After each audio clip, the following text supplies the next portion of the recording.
started. Okay, great. Well, good morning, almost afternoon, everyone. Welcome to our February programming. Our meeting today is about want unlimited PTO and things to consider before implementing in today's workforce. And I will introduce our speaker in a moment, but we do have some announcements to go through here for our meeting. First of all, we want to welcome some of our new members. We have 7 new members this month, and we are very excited to have them aboard, and hopefully they're able to join us today. So welcome to our new members, Joanne, Carrie, Heather, Morgan, Isabel, Amy, and Ella. So we're glad to have you, and please reach out in how we can help you and get the most out of your membership. As a reminder, here is our 2024 LASHRM board. I am the president, Kim Beckman. I'm the president for 2024. Taylor will be, as you notice, the president-elect, and then you can see everyone who plays a huge role in making all of these meetings and all of our events happen throughout the year. So we are grateful to everyone listed here on the board. So thank you again to our board members. We are also very happy to have some sponsors, Insurance Center, Express Employment, Paylocity, WCCU Credit Union, and the Alliance. These sponsors really help to make our meetings actually happen.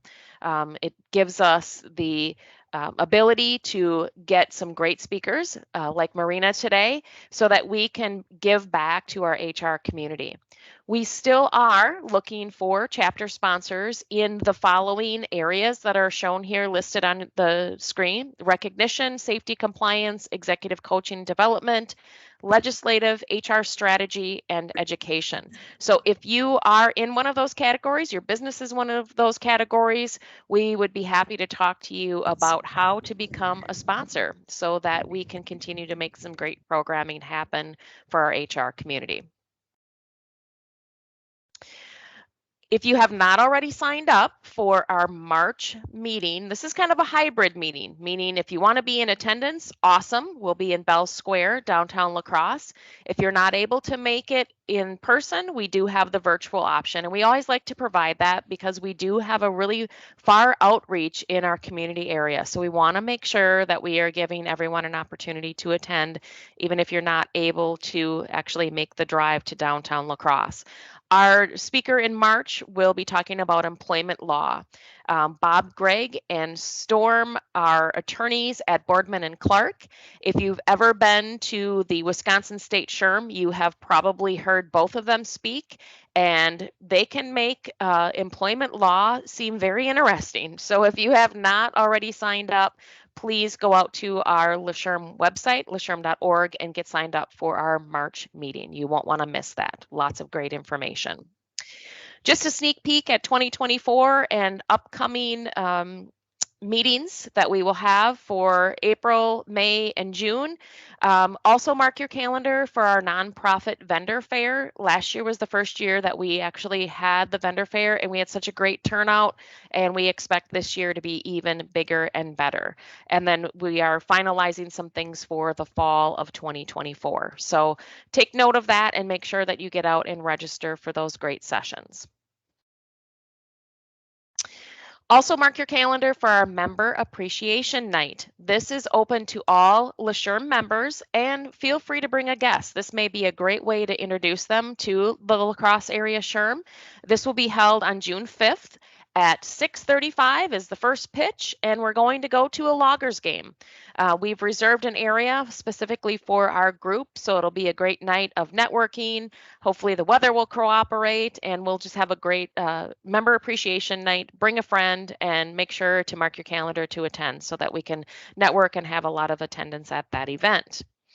Also coming up, some things to note, the 2024 Workplace Policy Conference is next Thursday.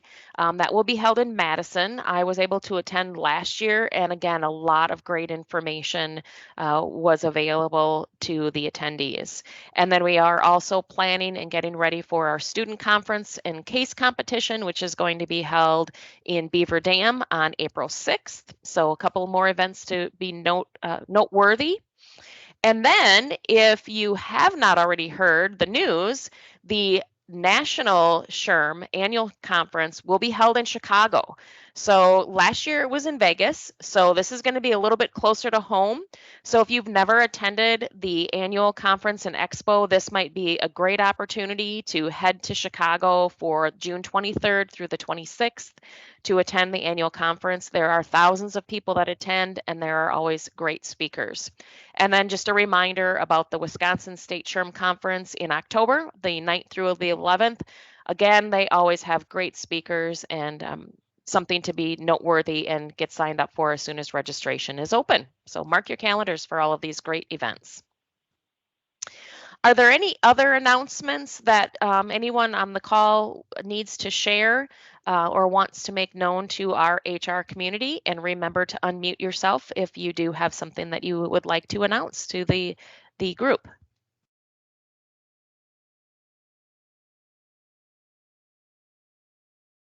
All right. Hearing none, I would like to introduce you to today's speaker. So Marina I'm probably not going to say your name properly. Galatro? Galatro, very good. Oh, good. Marina Galatro brings 25 years of experience as a trusted HR advisor providing strategic consultative services.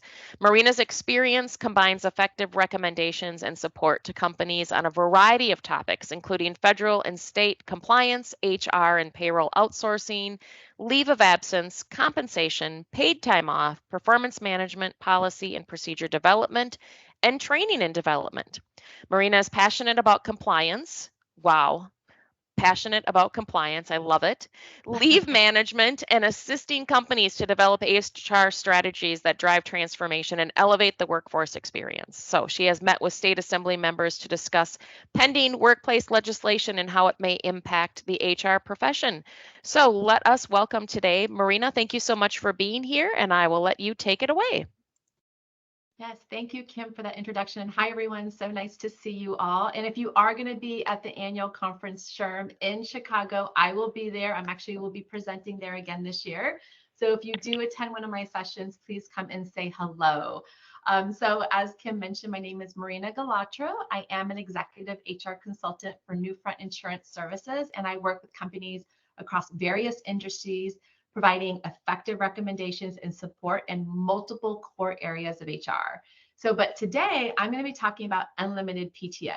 So there was a time when I would get a question a few times a week from companies interested in this time off concept, whether it was because an organization wanted to be forward thinking or because they may have read, headline news of a competitor or a company of their industry that was introducing an unlimited PTO program, and it sparked their curiosity because maybe they've never heard of such a program, or maybe they have a leader in their organization that is asking them to kind of think about this, get some information about this. Does it work in our organization? Would it work in our organization?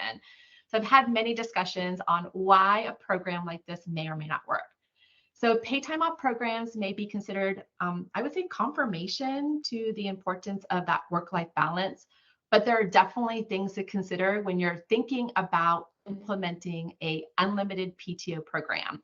So during today's session, I'm going to just reference it as unlimited PTO, but you may have heard it as flexible time off, a flexible time away program, unlimited vacation. In essence, I'm talking about the same thing, where there's really no defined number of hours that somebody earns in order to take potential time off at the organization.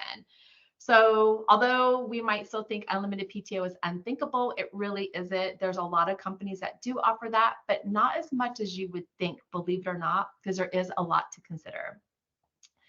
And I just want to ask real quick on Emily, is my presentation being shown? I don't see it on my side, so I just want to make sure it is being shown to the audience. Yeah, if you want to share it again. Oh, do you want me to share? Oh, I'm so sorry. Oh, I can share it. That's totally fine. Give me 1 second. Sorry, everyone.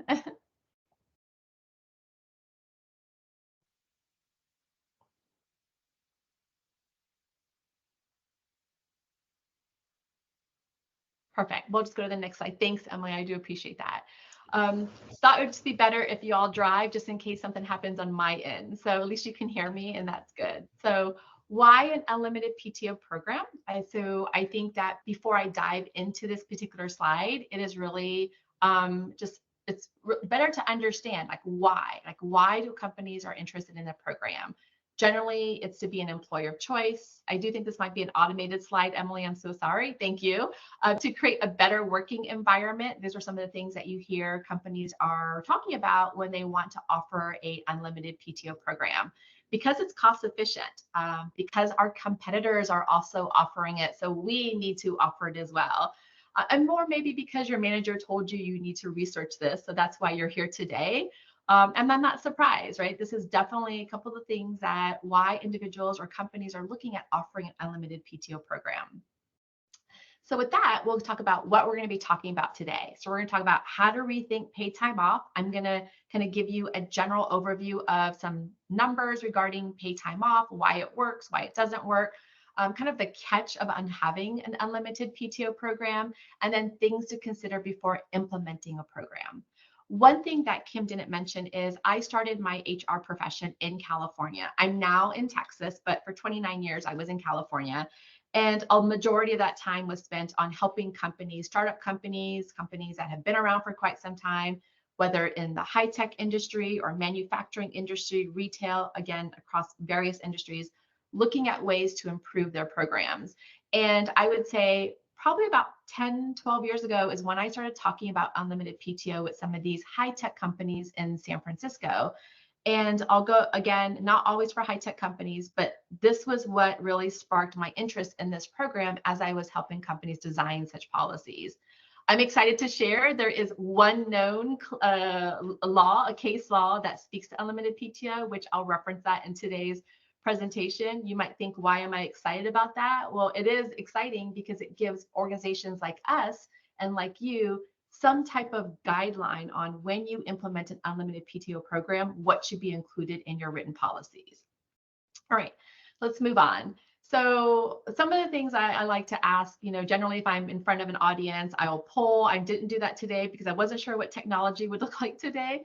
But think about this, do you do this or do your employees do this? Do you sleep with a device on a nightstand? Do you look at a device while you're in bed? I'm guilty of that. Do you look at a device before you get out of bed? Did that today. Do you check your emails in the evening after your workday is ended, on the weekends, or potentially while you're on vacation? So as you can imagine, I'm assuming most of y'all said yes to at least one of these, if not all. And that is just how our world is today. And so why am I asking these questions? We're always online and we're connected. Technology is basically tethered to us, which means your workers, when they're outside of the office, they're probably still doing work at home. And because our smartphones don't generally take time off, that may mean that your employees are not taking time off. So why am I asking that? Is I do feel that as employers, we have a way to influence the behavior of our employees and remove some barriers when it comes to them taking time off. All right. So the next slide speaks to why the US is known as the no vacation nation. I love numbers. I love charts like this. As you can see, I've circled the US. And as you all know, in the US, we are not required to provide paid vacation time to our employees. Now, we know there is a bunch of mandated paid sick leave laws out there. So your state may not be one of those. Maybe you have at the local level where it might be required, but not at a state level. But as a country as a whole, we're not required to provide guaranteed paid vacation. And just because there's no law that requires it, it doesn't mean that you as an employer can't offer some type of benefit to your employees. And what's interesting is almost 1 in 4 Americans have no paid vacation or no paid holidays, which is surprising because as you as an employer, you're probably thinking, well, in order to attract or retain talent, I've got to offer something as part of our benefit package. And so it's really interesting to see these numbers. So again, as you can see, the slide demonstrates that in reality, the US is considered the no paid vacation nation. And the next slide, I have some additional numbers, and this is all leading up to why we're going to speak about unlimited PTO, is how much time off do your employees take, or how much time off do you take? As you can see here, the median number of PTO days or paid time off days that employers generally offer to their employees is about 15 days. Now, granted, tenure might be a factor on when those employees might earn up to those 15 days. You can see here that 52% of organizations offer some type of separate paid or vacation and sick holiday bank versus a combined PTO bank, which is about 47%. And again, this is really interesting because there's a strategy here, right? As an organization, depending on your culture, your industry, potentially your market location, and again, your strategy, this will determine how much time off you want to provide to your employees and how much administration might be involved in that, which then would lead to potentially a possibility of offering an unlimited PTO policy. Again, unlimited PTO does not mean limitless. I do believe there should be some sort of boundaries in place when you're offering an unlimited PTO program. But just because it's unlimited doesn't mean there still won't be any type of administration function on you as the HR practitioner. Some more numbers on the next slide. This tells you about the number of average number of vacation days employees take. But this number, that 52% of employees with unused vacation, that is a lot if you think about that, right? So taking a vacation, having complete time away can be one of the, I would say, healthiest steps when you are encouraging employees to take or achieve kind of that work-life balance. So that work-life balance for employees is an important for the employees, of course, but as an HR objective, think about how can it affect your company on a productivity level. So those employees who are taking time off, generally they're a lot more productive, they're more satisfied in their jobs. That's what statistics share. They're a lot more refreshed, re-energized, a little bit more efficient. But those are not taking time off. What are they doing for your organization? Are they present? Are they exhausted and burnt out that they're not refreshed and rewarded or attentive to what might need to be done? But to see this, right, as we think about our total rewards package, we generally include things such as benefits, retirement, paid time off like vacation time. But if employees are not using that time off, then what kind of a message is that sending as you as an employer? So it's really important that as an employer that we're doing whatever we can to eliminate that burnt out, right? Employees that are burnt out from working, that could be you, that could be me. But again, encouraging that time to refresh and re-energize. So on the next slide, we talk about why we don't take time off. And this might actually hit home to you, right? We're fundamentally known as workaholics. We think that there's a reason why we always have to work. It might be because that's just how we are wired. It could be maybe you're trying to work for a promotion, or you're trying to make sure that your employer sees you as a valuable employee at the organization. So that drives us to work these long hours and potentially take fewer vacations. And these are the more common reasons employees do not take vacation. They're potentially saving time off for something later on, or maybe for an emergency. Maybe they work too much and they work in a division that they can't take time off. Something I'll mention regarding unlimited PTO, your employees, if you do offer that, might start policing each other in the sense of, well, Marina can take time off because she's not in the accounting department, and this is a really bad time for the accounting department to take time off because we're doing year end and it's really busy. So I feel like I'm not taking as much time off as someone else like Marina in a different department. So again, be mindful of that, and I'll talk more about that. Maybe they don't have the funds to fund a vacation, right? So they're continuing to work because they may not have the financial means to take one.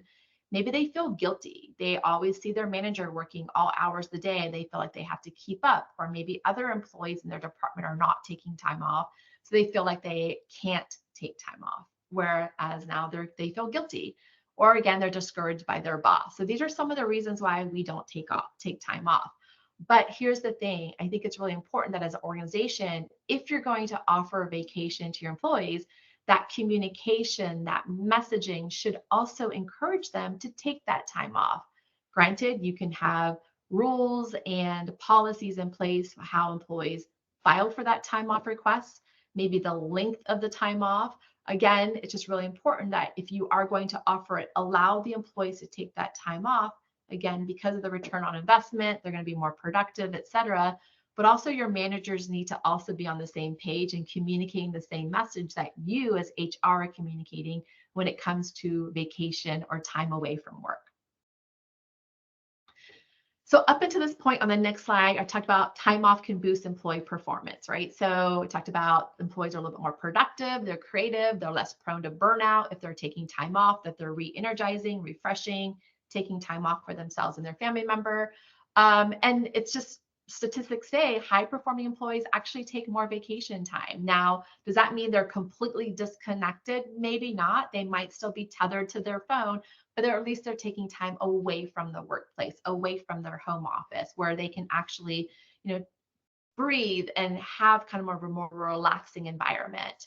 And then a generous or unlimited vacation program can have a positive impact on a workplace. So as you can see, vacation days pays off for both the employees and the employers. Again, employees who take most or all their vacation time each year are usually producing at a higher level. They're more satisfied in their jobs, and it's just a great option for the employees. Now, you might have those employees that do not take time off. So what's like an innovative way that you as an employer could potentially encourage employees to take time off?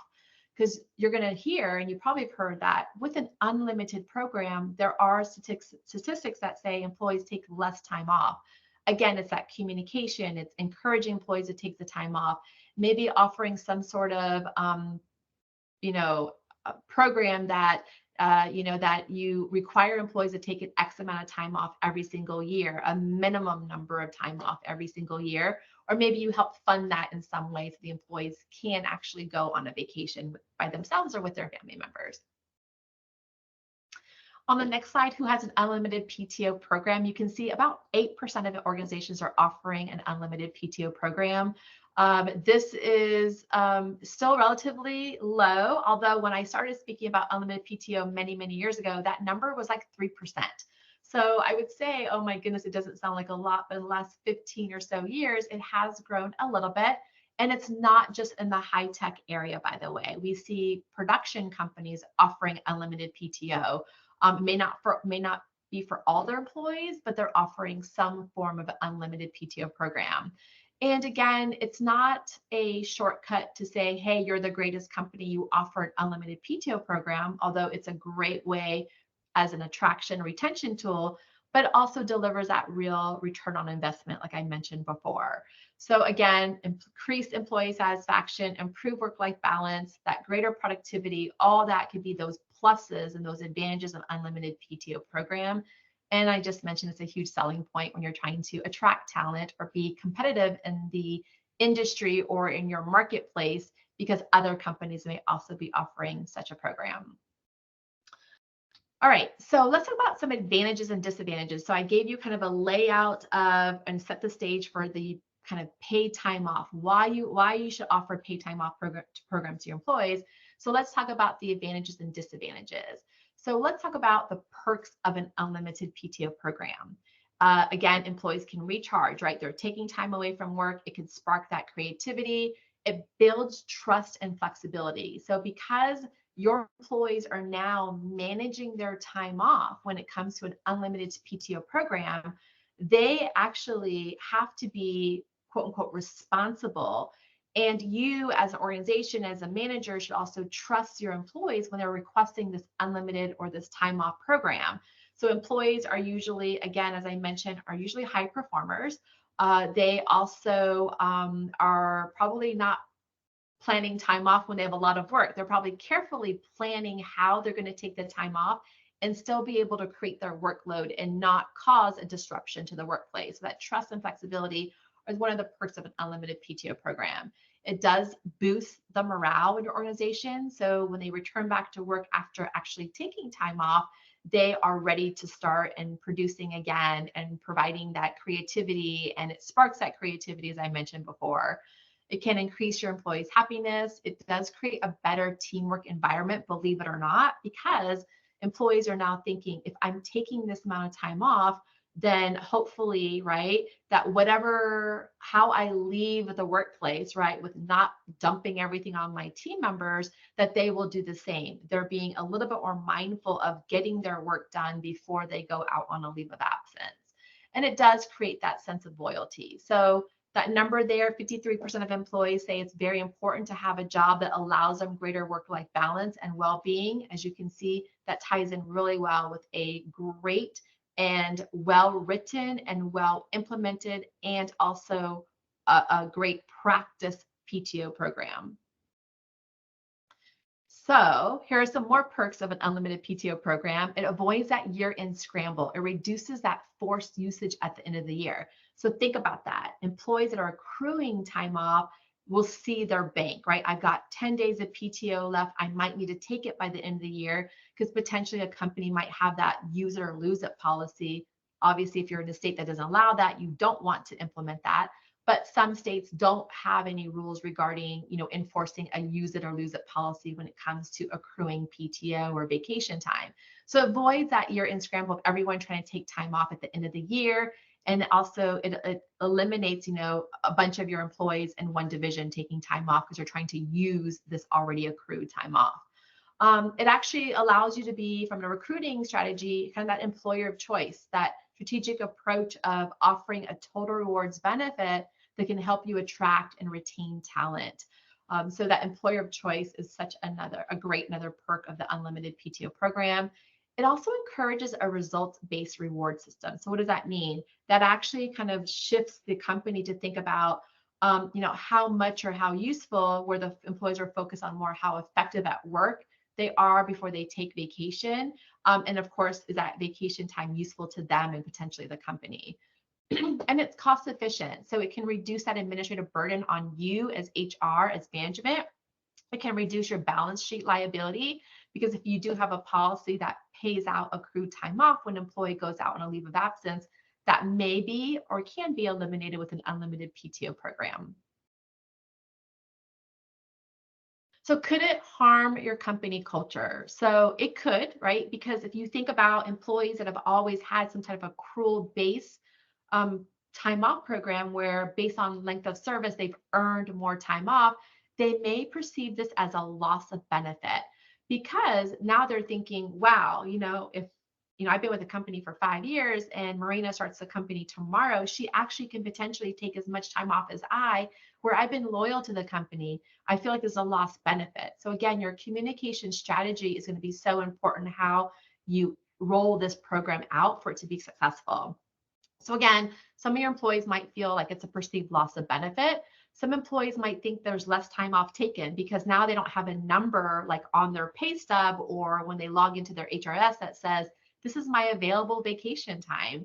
So they might not know how much time off they should be taking, or they are actually taking less time off because they don't have a number to go off of. And another, and that's really a harm. I think it really should be clear that unlimited PTO is really not unlimited. So for example, I'll use California in this particular scenario. You have an employee who's going out for pregnancy and to bond with their child.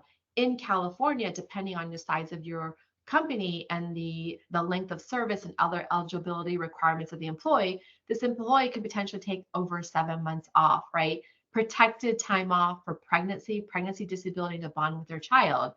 If you have an unlimited PTO program, is that program meant for these extended leave of absences? Generally, no. So when I help companies write policies or talk about an unlimited PTO, those are some of the suggestions I'll make is, what is your unlimited PTO policy meant for? Is it for the vacation, this, maybe a mental wellness day, or a day just to go take their child to the doctor, or to spend time with their child at a school function, or to go see, their soccer game? You want to identify what is the unlimited PTO program for. So if it's not for those extended leave of absences like a family and medical leave, then your policy should state that, where then when someone goes out for, let's say, pregnancy disability, and to bond with their child, that time will be subject to mandated policies or statutory leave laws like the FMLA or the California Family Rights Act, or a pregnancy disability leave, or your own company policy. So therefore, that time off may not be paid by you as the employer because they're not accessing a unlimited paid time off program. So there should definitely be some boundaries in place when you do implement a unlimited PTO program. And sometimes this program is not right for all your your employees. Maybe it's not right for your non-exempt workers. Maybe it's for employees at a director level or above. So you can see there are some things to consider. And then one thing I'll mention on this particular slide are the legal challenges, right? So is it equitable? If you are potentially only offering unlimited PTO to certain statuses in your organization, is that inequitable? So you'll want to just make sure that, what does that look like? Are certain demographics being treated differently than others? So you want to do an assessment of what that looks like. And I mentioned, there's little case law that governs an unlimited PTO program, but there is the one, McPherson versus EF Intercultural Foundation, Inc., a California case. You could always Google that and find out. This was a unique case because this company did offer an unlimited PTO program. And when McPherson left the organization, I can't remember if it was voluntary or involuntary, but said I should be entitled to some vacation time because while I was working with you, I couldn't take time off. And so the court said, well, you know what, this unlimited PTO program could be implied that the employees should be able to take time off. And because this employer didn't do kind of that extra step to ensure employees were taking time off, the courts actually indicated what a policy should have written in their policy to basically defend them when it comes to any challenges regarding unlimited PTO. And I do have that information for you in this presentation.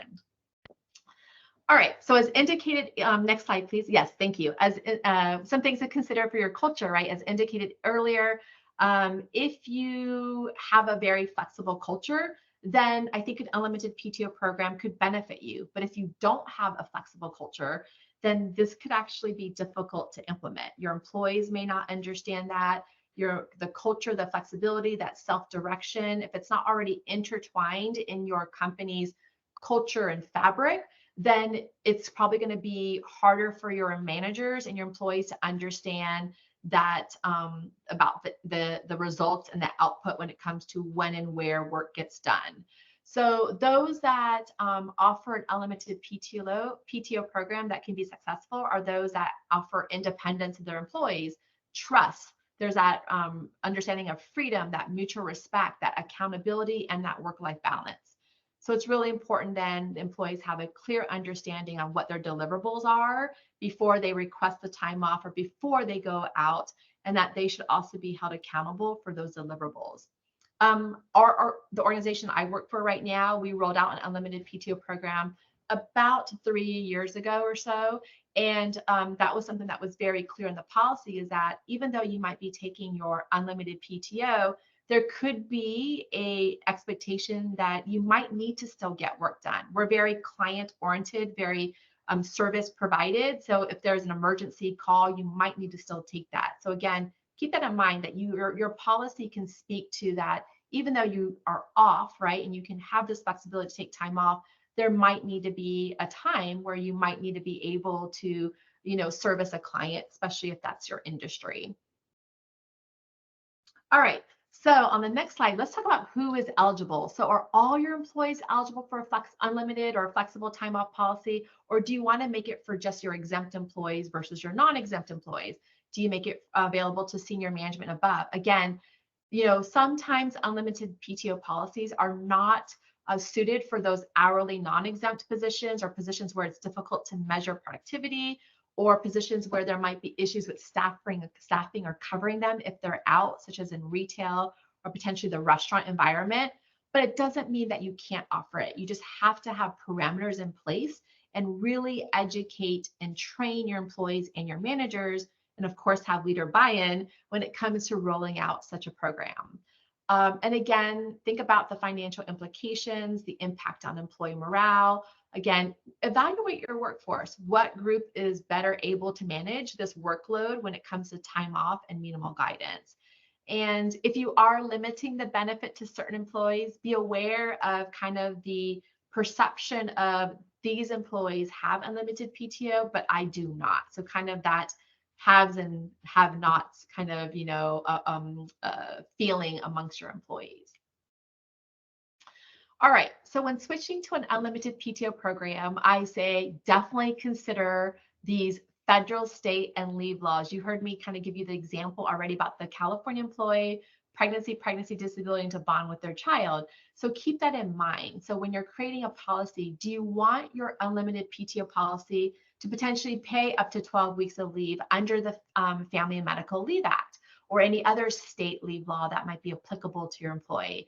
Or maybe do you want to do something like, although unlimited PTO is not meant for extended leave of absences, you can request up to a certain number of days for any time that leave of absence goes unpaid. So maybe it's to meet a waiting period if you offer a short-term disability benefit. Maybe it's to meet an unpaid waiting period for a state disability or a state paid family leave benefit. Or maybe you just want to say, look, you can always use up to 2 weeks of your unlimited PTO for any type of leave of absence reason. So that is something that you have the flexibility to do, which I think is a great option, because that question might come into play if you don't speak about it in your policies. Employees might say, oh, it's an unlimited PTO policy. I can take 4 weeks off. I can take 6 months off and I'll still be paid. That's probably not the intent of your policy. And then, of course, be consistent on how you administer these paid sick leave laws, the FMLA and other forms of leave when it comes to utilizing unlimited PTO. All right. So other things to consider is the sick leave. As I mentioned, there's all these states that even at the local level that have sick leave. For example, how does that work when it comes to unlimited PTO? So if they have not enough sick leave to cover the full day absence, could they potentially use some of their unlimited PTO? Again, you have some flexibility here. Record keeping. Even if you have an unlimited PTO policy, I highly recommend that you still administer some sort of time off request so that it shows potentially the reason the employee is taking time off. So, and that ties in really well with some of these paid sick leave laws that do require reporting, right? So if you're subject to a mandated paid sick leave law, then keep in mind that you want to show that the employee was able to use some part of their unlimited PTO to meet the provisions of a sick leave or a safe leave or any type of leave that requires the employees to take time off. Now, again, you can always have an unlimited PTO policy and a separate paid sick leave policy if you wanted to keep them separate and distinct from a record keeping perspective, or to meet or exceed any state provisions or local provisions when it comes to paid sick leave. But just know you could combine it. Just make sure your policy is clear that they can use the unlimited PTO for sick reasons that are defined under federal, state, or local law. Pay stub recording requirements, real quick, I'll just touch on that, is that, some of these sick leave laws also require that you indicate how much sick leave is available to the employees on their pay stub or somewhere in writing. So if you're offering an unlimited PTO policy, a lot of these provisions do speak to that you can indicate on the pay stub unlimited PTO, so long as that policy is meant to meet or exceed these paid sick leave provisions. Time of hire notices. There are some states that have these notices that speak to you need to let employees know how they're accruing any sick leave. So make sure that if you're having an unlimited PTO policy, again, you're indicating that. And those are some of those policies like in California, New York, DC, et cetera. And then, of course, how does it coordinate with STD or your short-term disability benefits, as I mentioned before? Great. So let's talk about how to implement your program. And you know what? Let me just pause real quick, if I may. Are there any questions so far before I talk about how to implement a program? I have a question. Yes. So have you seen any unlimited PTO policies go into effect for companies that have international employees? So I have. So I do work with a lot of companies that are global, but I will say a lot of times it's not as prevalent outside of the US, because a lot of these other countries or even provinces may have a lot more generous time off programs. So kind of going back to that, if you think about that slide that I shared regarding the US being the no pay vacation nation, think about that. These other countries may have mandated time off programs where the employees are eligible for time off that could potentially be paid or potentially funded by, a tax benefit of some sort. So great question. I see this more in the US than I do on the global level. And I apologize, my dog is barking. Please forgive me. Any other questions? All right, well then let's talk about implementing a program and some tips that I have. And by the way, I don't know, and maybe I can share it with Emily or the team, is I do have a sample policies. If you are interested in kind of designing an unlimited PTO program, or potentially you already have one, but you want to see, well, maybe what other language should be in my policy, I'm happy to share a sample unlimited PTO policy. So just reach out, whether it's to me directly, which my email information will be at the end of this presentation, or reach out to organizers of this, and we'll make sure we get that to you. But if you are building your policy, what are you going to call the policy? Is it unlimited PTO? Is it flexible time off? Is it open PTO? Flexible time away? I've heard so many different types of creative names. That's really important, right?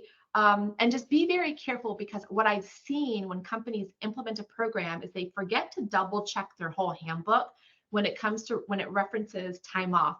I will see companies with an unlimited PTO program, a fantastic, beautiful policy, but elsewhere in their handbook, when it's speaking to like other time off provisions or use of time off, it'll say vacation or it'll say PTO.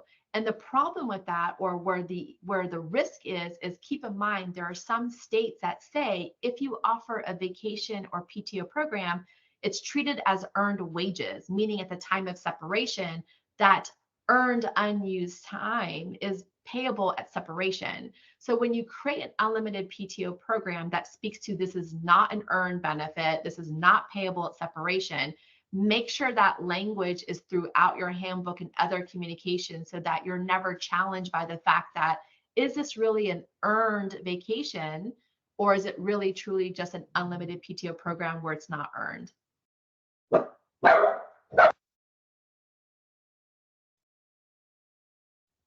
All right, sorry about that. And so other things to consider is existing balances. What do you do with your existing balances? So if you are moving over from a vacation sick leave program to a unlimited PTO program, what do you do with that existing balance? I'm so sorry, you all. So what do you do with that existing balance? So do you pay that balance out, or potentially do you allow the employees to use that until they get to a zero balance? So keep that in mind. So you want to check your current vacation policies. How is it written when it comes to the earning and the use, and kind of the you get to keep that balance? And also, is it payable right at separation? So again, some states, Colorado, California, there's other states out there that says, if you earn vacation, the employer, you can't forfeit that as the employer, right? The employees earn that, they get to use that. So we have seen companies that will take their existing balances and say, look, we'll pay that out. So now you have a zero balance. Again, think about that financially. That might be a lot for you as an organization. Or you might say you can continue to have this balance, but now you're eligible for unlimited PTO, and your existing balance might be able to be used for things such as, when you do go on a leave of absence and you're out on an unpaid time off, you can use that vacation or earn vacation balance first. And that way it's brought down to zero. A lot of times, I will say, is if you allow that vacation time to continue to carry over from year to year, keep in mind the value of that vacation is going to increase, because as the employee's wages increase, the value of that vacation, that amount, that value, the dollar increases as well, because it's payable at the employee's rate of pay at the time they use it.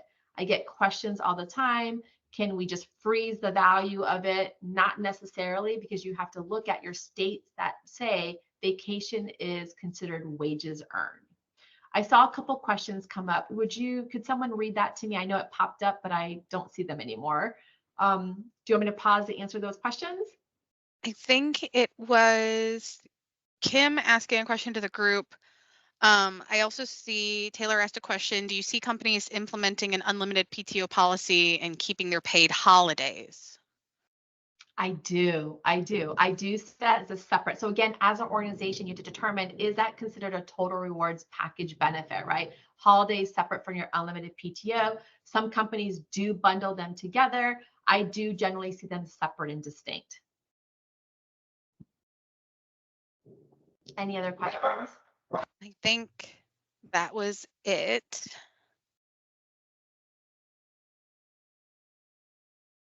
Okay, looks like so that was it. please forgive me. Okay, so give me one second. Let me go take care of my dog for a second.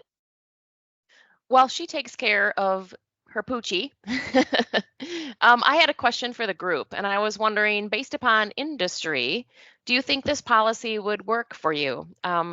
She mentioned that culture would need to be considered, but I wonder about industry, manufacturing, for instance. How might this work? It's easy for someone if it's a business type setting where if there's an emergency that comes up, you can remote in or you can hop on a phone call. But what about, industry type? Manufacturing, for instance, you have to have maybe there's an assembly line type situation. So if you don't have enough people on that line for the day, you can't shut down because that's obviously not good for business. So I wanted to pose that to the group to maybe unpause and make a few comments, if you could. I love that question.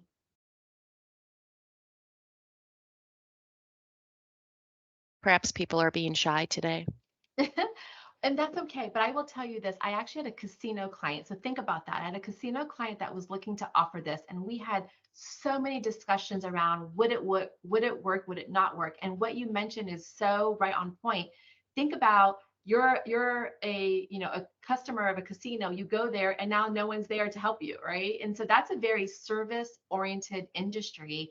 And would it make sense? So at that point, they actually did roll out an unlimited PTO program, but the decision was for their managers and above. So again, I talked about when you are considering who is eligible, does that really work for your organization? Now, you're right. You have to maybe have some other parameters in place, like no more than X amount of employees in your division can take time off at a certain, at the same time to potentially eliminate the chaos or the stress of too many people being out and still being able to produce at your organization. But great question. If no one's going to comment, I'll just keep going. And then one last thing I want to mention on this particular slide is the mandatory minimum usage. And so there was a retail company I was working with, and they were like, people are not taking as much time. So here's the thing I always recommend is if you are moving to an unlimited PTO program, is have data from how much time off your employees used before you moved over into this new program. You want that data. That historical data is super important to understand, are employees still taking the same amount of time off, more time off with an unlimited PTO program, or potentially less time? And if there is less time being taken off, what do? And this mandatory minimum usage, I am a fan of. And this is where you say, as an employee, so you don't feel guilty for asking time off, but everyone should take at least 5 days off a year, 10 days off a year. And I feel like that makes so much sense in the sense of ensuring that all your employees are taking time off, where there's not going to be this later on kind of, people will start talking and saying, well, I never get time off. I feel like this is not a good program. You've invested so much time to implement this program, research it, and to roll it out, that you want it to be a positive program for your employees. So encourage them or make it a mandatory minimum usage in your policy that employees take an X number of days off every single year.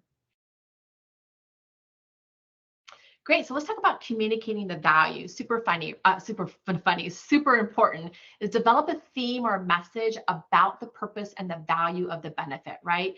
In addition to having your formal written policy, you're going to communicate the value, and because a lot of work is going into creating this new benefit. So it's important for employees to understand it and understand how to utilize it. And this starts at the top. Your leaders need to have the buy-in. Your managers need to understand that the company's culture is to encourage time off. So if you have a manager that's not letting employees take time off, then this is not going to work, right? But be creative and be proactive. Develop that theme or message about the purpose, the value. Get employees excited about the new benefit. I've seen companies do kind of like a movie trailer, like new in 2024, and kind of spark their interest and kind of get them, at the edge of their seat because they don't know what it is, and then they roll it out.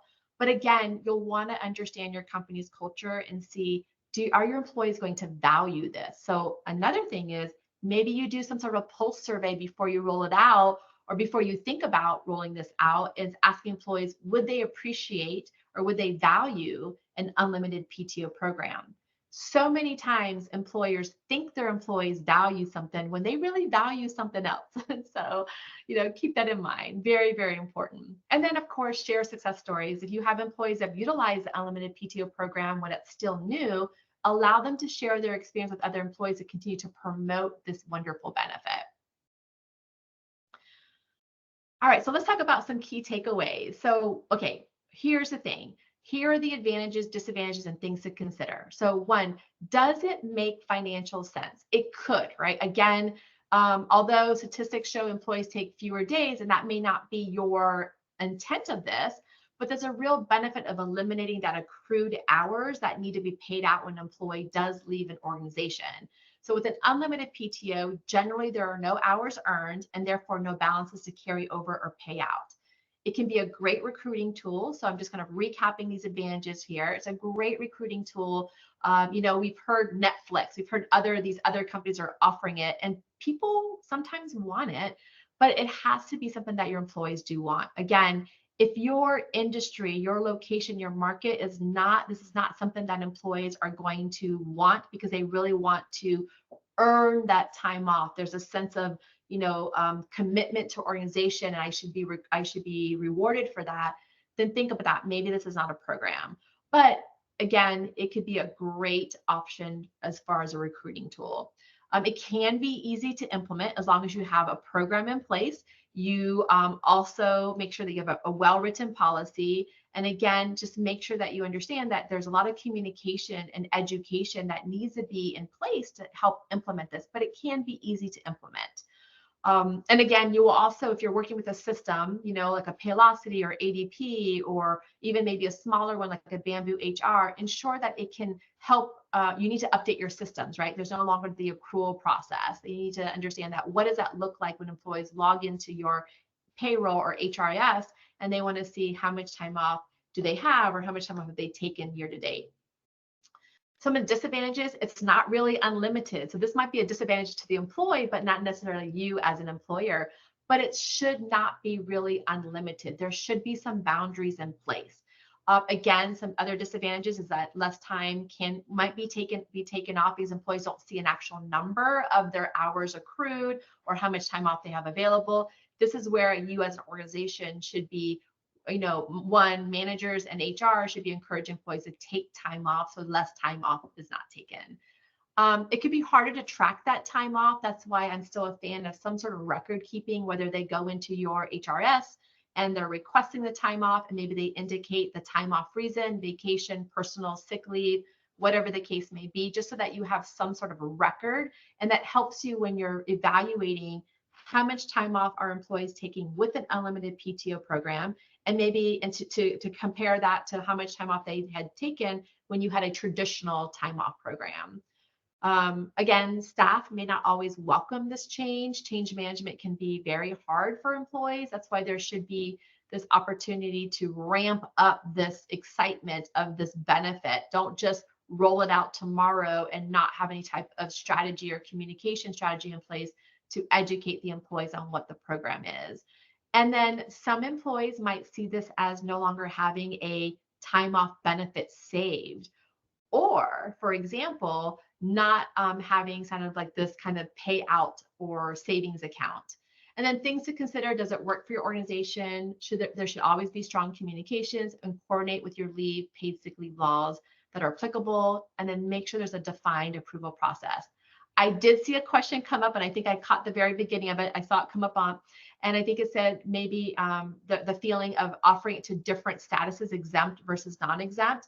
So here's my thought on that. And I think that's what the question was, but please correct me if I'm wrong, is this. If you think about your executive team, right, whether it is at a manager level or director level or executive, when they go out on time off, or if they do take time off, they're generally already still tethered, right? They're always working anyway. So they already have kind of this idea of, if I'm going to go out on a leave, I might still have to work. There's already kind of that ingrained in them. For your non-exempt population, right, they sometimes may not understand that even if there's a flexible time off program, you might still be required to work. Again, it's all going to be depending on your policies. Now, again, depending on your industry, if you have employees that are packing or shipping boxes, they're not going to do that while they're on vacation. But if you have a non-exempt employee that's working from home, would they still be entitled or expected to maybe answer an email or attend a meeting? So it is okay to do it based on a status or a level of your organization.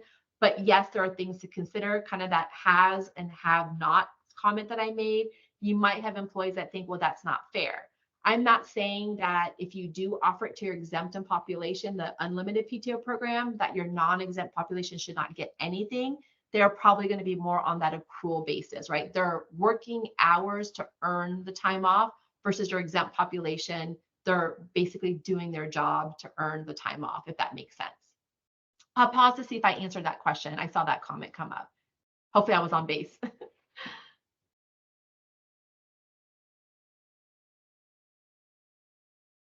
All right, so we have a couple more slides up. Why companies offer it. Again, just kind of reiterating some of the things, but these are fantastic words when you think about companies that are surveyed on why they offer unlimited PTO. We believe our company is most successful when we trust and empower our people. Our culture of freedom and responsibility is centered on treating our employees as responsible adults. We have a strong work-life balance and trust our employees to do their job whenever and wherever they need to. We believe that employees who love their lives, see their families, and take care of their bodies will be happier, healthier, and more productive. So again, the whole purpose of this program is to unplug when necessary, but still contribute to increase, productivity, to make sure that they are still kind of servicing the company, but still be able to unplug when necessary. And again, it gives employees kind of this feeling of empowerment to make choices on how they schedule their time off, but still meet the company deadlines.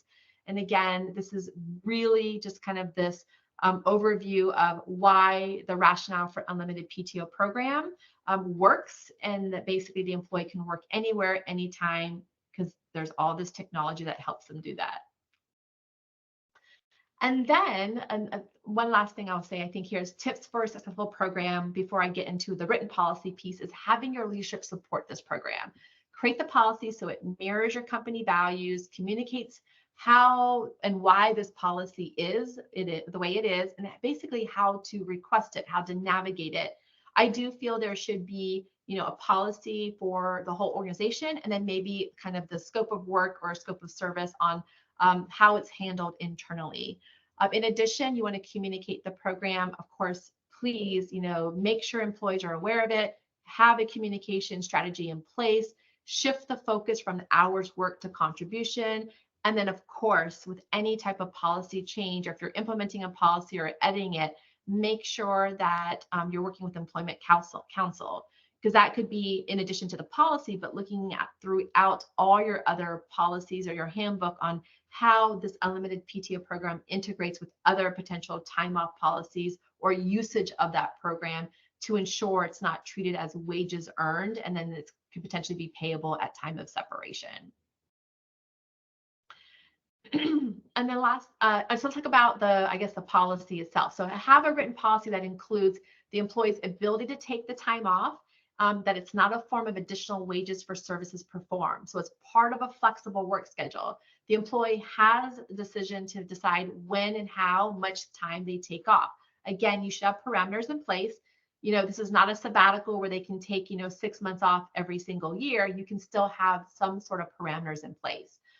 Rights and obligations of both the employee and the employer, and the consequences of failing to schedule time off. So again, this is where that minimum number of days off you should take every single year comes into play. From an equity standpoint, it showcases that all your employees had the opportunity to take at least 5 days, 10 days, whatever that number off is, every single year. Opportunities for employees to take the time off, making sure that if they're working few hours, it's in lieu of taking time off. And the administration piece, so that it neither becomes a use it or lose it policy, nor does it result in inequity. So, as I know January 1st is already, come and gone, but some employers are still looking at updating their handbooks now. So when you're looking to update your handbooks or complying with any new laws that were effective this year, I want to highlight that you want to make sure that if you're doing an unlimited vacation policy, or you already have one in place, ensure that those policies are written well, and so that and they're written well so that potentially you don't have to continue to modify those type of policies going forward. And then keep in mind, if you're going to start a program, start early. Take time to assess the program, analyze your plan, design and communicate, understand your culture. Is it ready for change now? So if you're looking to it, maybe you don't do it this year. Maybe it's something for effective 1/1 of 2025. Do your research, right? Understand the time off practices. What are your market trends? What are your own organization's trends? And then maybe look at the leave laws that your organization or your employees are eligible for. If you have employees scattered throughout the US, right, and they might be eligible for a Massachusetts paid family medical leave or a Colorado family, all these different types of mandated time off programs, then how does that integrate and work with your unlimited PTO program? And consider kind of these what if scenarios, like what if this happened and you have an employee that is requesting to use unlimited PTO program? Is your policy written so that it's clear that it may not be for that what if scenario? Like they cannot use that program for that particular situation. And then communicate, help your employees understand why you're changing to an unlimited PTO and why. Train your managers so they can effectively answer questions and potentially promote this wonderful program if it works for your organization. And then last, you want to measure and monitor the program. So are there fewer unscheduled absences? Are there more? Has the program affected your population or production and culture? And are your employees satisfied with the program? And I'm going to end with this. Don't forget. And so this slide used to be a kind of a national vacation day, but unfortunately it's no longer, it's been sunset. But we now have what's called the National Travel and Tourism Week, which I think is appropriate because it hasn't passed yet. It's coming up May of this year. And this is an annual tradition to celebrate the U.S. travel community and travel's essentials and stimulating our economic growth. But if you can see this, it's really interesting that it says this, that this program is meant to elevate the quality of life for Americans every day. And this is the National Travel and Tourism. That week is May 19th through 25th of this year. There's actually going to be a toolkit that will be released in March 2024 that you as an organization can promote time off, whether you have an unlimited PTO program or a traditional vacation and PTO program. So with that being said, I just want to end this and just say thank you so much for allowing me the opportunity to be here today to speak with y'all, answer any questions. I do have some recommended books that speak to about why time off is so important for us as individuals. But here's my contact information if you need to reach out to me. So thank you so much. Kim? Yes, thank you, Marina. A lot of great information. And I think that as we work on recruiting and retention, these are good conversations and a good presentation to have in our toolbox so that we know how to go about putting a plan together if that is something that we are interested in doing. And I like how you stress the importance of making sure that you have a policy in place, because I can see having holes in those policies would not be a great thing. And then obviously how it would work with some of the other laws like the FMLA and those types of things. So a lot of great information. Are there any questions from the audience before we move to our closing information? In the chat, we did post a couple of books that are recommended by Marina. Time Off, A Practical Guide, Building Your Rest Ethic and Finding Success Without Stress. That kind of reminded me of your opening question was, is there a device on your nightstand? Are you checking your email before you get out of bed? Yeah, absolutely. I think if we did a poll, 99% of us would say that, yeah, we are doing those things. So thank you, everyone, for being with us today. Certainly don't forget to look ahead to our next programming. And as with all of our events, we always like to have a little giveaway. So the wheel is spinning for those that are in attendance today. So let's see who the winner is going to be.